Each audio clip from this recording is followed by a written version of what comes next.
I think looking hindsight, yeah, 100%. Because you'll never really experience a break like this, barring some sort of major injury like in your career, right? You shouldn't be taking that much time off. For myself, I thought I got a really good rest after the World Cup. I was really kind of looking forward to starting to get back into that routine. It was a crazy few years with Canada qualifying and the repechage. Yeah. And then it was, getting into the World Cup and all that. So it was kind of like a reset, 4 new years kind of to restart the cycle, to requalify for 2023 and kind of get the MLR going again. It was, a really exciting start for us. So I was looking forward to seeing how that would have finished. But hindsight, you have to take that break, I guess, when you get it. And, the body feels good, well rested. You can do a lot of work in the off season, just working on the small things that you need to. So I hopefully took the best advantages I could. Yeah, it's obviously not everyone's in yet. It's been a little tough to kind of to see everyone. But Gaston in the forwards, new prop, has been so knowledgeable coming in. Lots of years in the Prem and the Champ. So it's good to have a fresh voice, number one, and then a guy who's got so much experience. Just helping with the little aspects of the game, picking up the small things. And then I'd say Juan in the backs there has also been, a good guy to see out there. He doesn't look like much, but he's so fast, so quick when he moves around. As a defender, you're just like, how does he get there? I hope I don't meet him one-on-one with a lot of space. Yeah, I did. Yeah, no, it was exciting to kind of, see rugby back and that MLR brand. And, was just in shock for a bit. And then I was right away, trying to see how they were doing things, what they were playing, what their defense was like, how they were attacking. So I kind of got into that mindset of it. But, they look good when they have ball in hand and they can keep it in hand. If we can pressure them, pressure their skills around the park and hopefully push them to some scrums and some lineouts and, take them at the sets, I think we'll have a good day. I think our fitness is going to be okay. It is the game fitness that we're worried about. We think we might be a little rusty the first couple of weeks, to be honest with you, but we're comfortable with our conditioning, and we've done a lot of work on our skills. It's just the gameplay that we're kind of we'll see where we are. And, we think the first couple of games might be a little hesitant and maybe a few more errors than we would like. That's for sure. Yeah, absolutely. I think it probably started around August. We will never tell, we're telling it now, but that's when we first kind of started to plan. We kind of, our Mark and I's thought process, we would plan for the worst and hope for the best. Yep. Because it's hard to go the other way. So we just planned on, if we had to move down to the States and that, we were obviously hoping with that kind of runway that things would clear up and we would be in a good spot and we'd be able to play at home. Maybe the first couple of weeks on the road, but then by April we would be opened up and we'd be okay. But it just didn't happen. So we looked at several locations. Utah was one of them. We looked at Florida, but it made sense to be with another MLR club to share facilities, to share resources. Because this is now a second year that the Toronto Arrows unfortunately will not have a home game, or we hope. We're hoping later in the season, but as of right now, there's no ticket revenue going in. So just kind of share that with Atlanta was good, and they've been fantastic actually. The GM Scott's been absolutely fantastic, and their ownership has just done. They've just opened everything up, and I couldn't be more happier and pleased. We owe them a debt of gratitude for just so far everything they've done for us to allow us to come down and share their facilities. So we're very excited. Yeah, I'll start with Adrian. He was over in Europe getting his education, and he played in the Bucks League over there, and has really developed into a really strong player.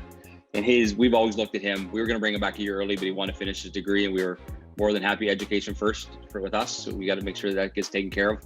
And so he was more than happy. So we kind of had a grasp on him about 2 years ago, to be honest with you. We just were waiting for him to finish his education to come back. Jason Higgins came available through Rooney, actually. He struggled to get into America. They had signed him.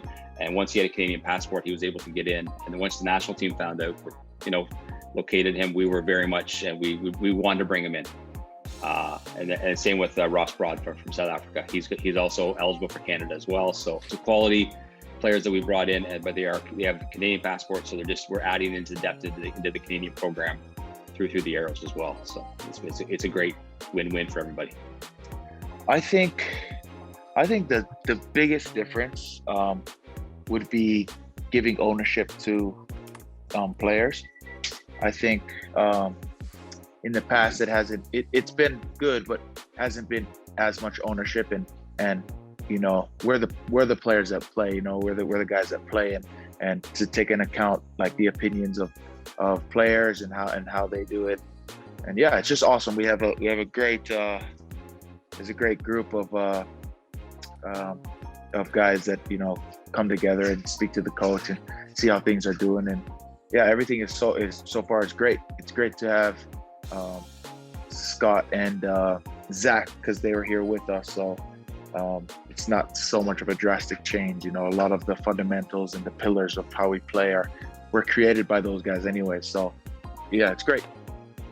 Rooney's always going to be a physical game. You know, if you look at any of the past games we had with Rooney, it's always a nail biter. It's always a physical, you know, big hits, big runs, close, down to the wire. And we expect that same thing, you know.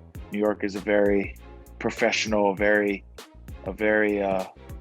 fit and great team. And you know, have some good friends on there. Hunkel, one of my good friends. So it'd be cool to go up against him again.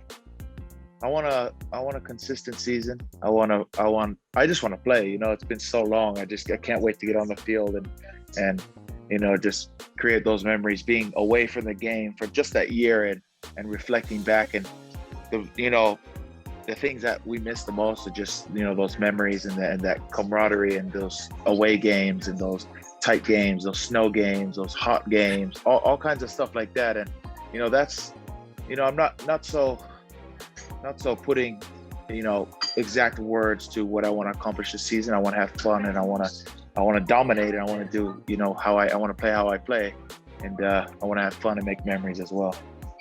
You know, it's a pretty easy answer, because we do everything together. You know, that's one thing that, you know, when we signed up to do this as co-head coaches, that, you know, we made a pact together that we were going to do everything together, and there was going to be trust between us and vulnerability and openness. So you know, first off, you know, if we didn't make that pact, you know, we probably wouldn't be sitting here with a smile on our faces. But as far as what the roles are, you know, on the field, Scotty, I take care of the backs and the units. Scotty takes care of the forwards units. I take care of kind of the overarching attack, defense, transition, kicking game. And then Scotty kind of gets into the nitty-gritty detail of the breakdown and the set piece and the contact element. So we're quite spread nicely over what expertise we have in each area. But like I said, we do everything together. So whatever he's going to bring in for the contact, set piece, breakdown area, you know, we talk about it, make sure that we're both on the same page. And well, I've got three for you. You know, first one is the sevens magician of Cecil Africa. I mean, he's come in and really just elevated all parts of the game in our squad, and he's really challenged players and also brought his knowledge to them to help them understand how he's going to play and how he's been successful on the field. And so he's been an absolute great addition. I mean, he's lightning, and his skills are of the top quality.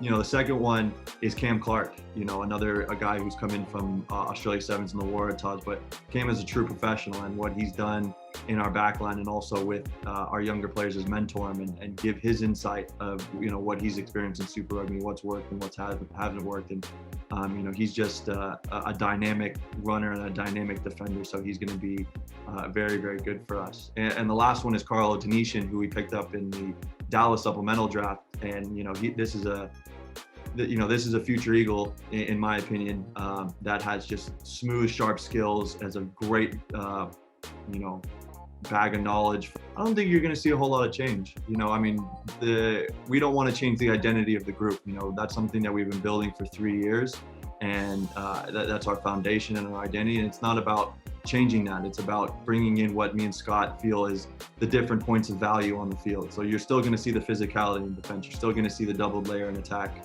and all the stuff that we've seen over the past 3 seasons. It's just our little, you could say, a little touch of cinnamon on the top of what me and Scott feel is going to push us to that next kind of level.